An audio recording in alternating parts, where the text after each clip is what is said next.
essas faces, essas regiões por onde esses dois terços vão deslizar.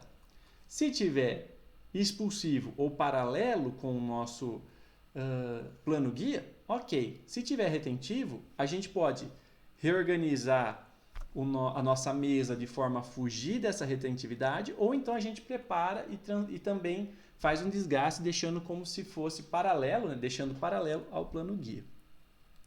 E o terço final do grampo, a pontinha dele, é semirrígido. Isso é justamente por que ele tem que ser semirrígido. É um grampo de retenção. Então a gente procura uma área retentiva para essa ponta, né, do grampo de retenção. Ele tem que ser um pouco retentivo. Ele não pode ser um absurdo de retentivo, mas ele tem que ter uma certa retenção, porque do contrário ele não serve para nada. E essa retenção, ela tem que ser suficiente para reter a prótese, mas não tamanha que impeça da prótese ser removida, entendeu? A gente tem que conseguir pôr, sentir uma certa pressão e ela encaixa. E na hora de tirar, sentir uma certa pressão e ela sair. E o que vai permitir isso? A gente analisar no dente, tá? Um ponto onde ele tem uma certa retenção calibrada, a gente calibra isso no delineador, tá? Geralmente é uma retenção de 0,25 milímetros, a gente vai usar um disco de 0,25 milímetros, tá? E aí a gente determina onde é essa área retentiva, tá? Onde esse terço final vai deslizar. Por quê? Que nem vocês podem olhar aqui no canto esquerdo inferior, vocês estão vendo toda a extensão, ó, do grampo circunferencial, o primeiro terço, o segundo terço. Já o terço final, ele está em branco aqui, por quê? Ele está abaixo de uma área, ó, que é, numa vista oclusal, ela está um pouco à frente de onde está esse grampo. Ou seja, esse grampo ele sofreu uma leve deformação, ele abriu, percorreu, passou por esse equador dessa área retentiva e depois ele desceu, ele voltou a se assentar. Isso tudo é devido à sua semirrigidez. Ele sofre uma deformação elástica, né? O grampo vem aqui, tá vendo? Tem um chanfradinho aqui, uma área retentiva. O grampo vem aqui. Na hora que sofre uma certa pressão, ele vem, desliza a ponto de abrir um pouquinho para cá, mas assim que ele passa, ele vence esse equador aqui do dente, ele volta e se desloca logo abaixo. E adaptado ao dente. Isso tudo é devido ao fato de ser um terço, né, uma pontinha semirrígida. Ok? Muito bem. É um grampo que apresenta apenas um ponto de retenção. Como eu havia dito, são 3 terços, 2 semirrígidos, 2 rígidos. Né? Os 2 primeiros terços são rígidos e o último terço semirrígido. Sendo assim, apenas um ponto de retenção. Tá? Ele é um grampo que é indicado para dentes posteriores, vizinho a espaço intercalado, tá? E necessita de grampo de oposição. O que é isso?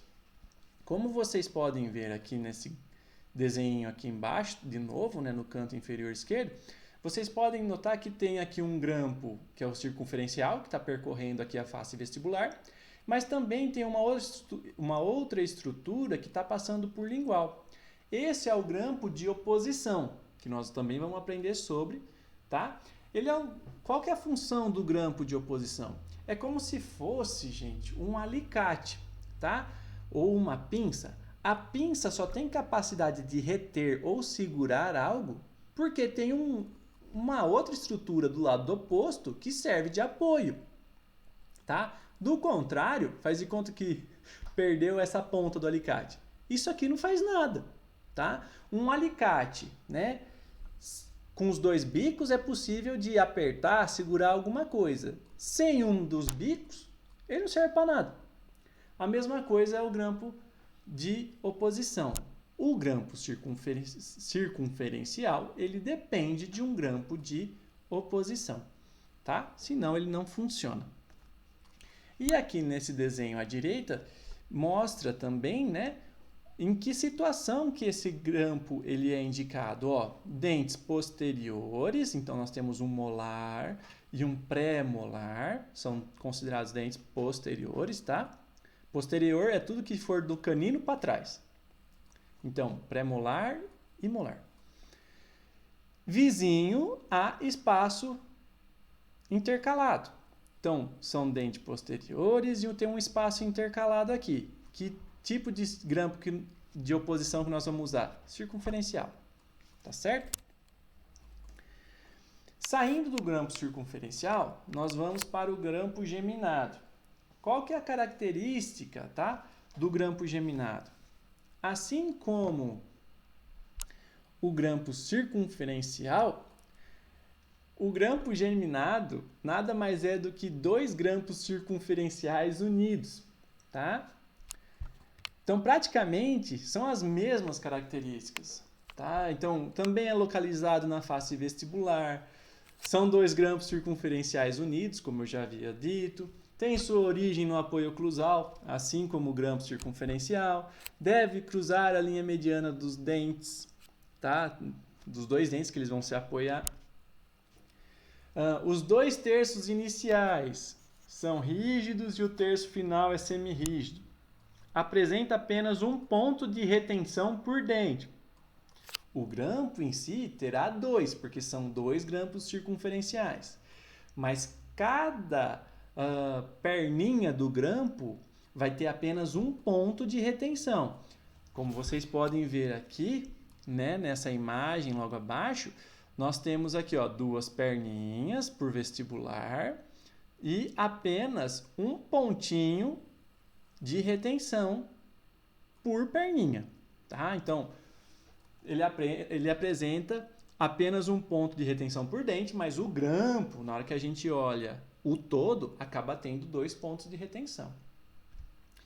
E ele é indicado para dentes posteriores quando há necessidade de maior retenção. Vocês vão ver certinho numa imagem, logo em seguida, o que isso quer dizer, tá?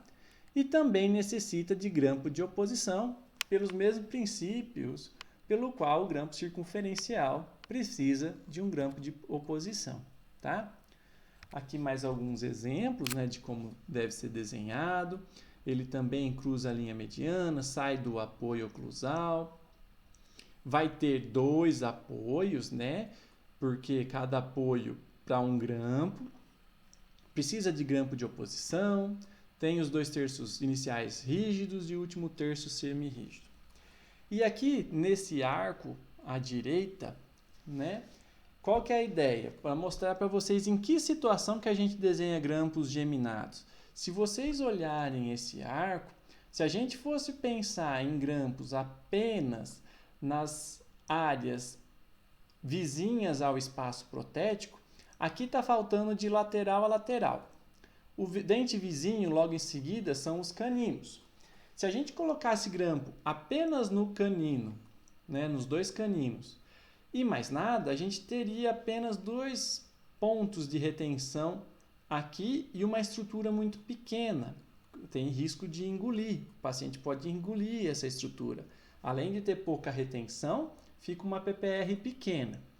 Na hora que a gente leva essa estrutura para a região de molar ou pré-molar, a gente aumenta o tamanho e a gente gera mais 1, 2, 3, 4 pontos de retenção. Então, o que era para ter só 2 pontos, se fosse só nos caninos, passa a ter 6 pontos de retenção. É uma estrutura muito mais retida, né? Ela fica bem mais firme, muito mais segura para o paciente, tanto para ele comer, tanto para riscos de engolir a prótese, caso ele venha dormir com a prótese. Ah, mas não deve dormir com a prótese, doutor Danilo.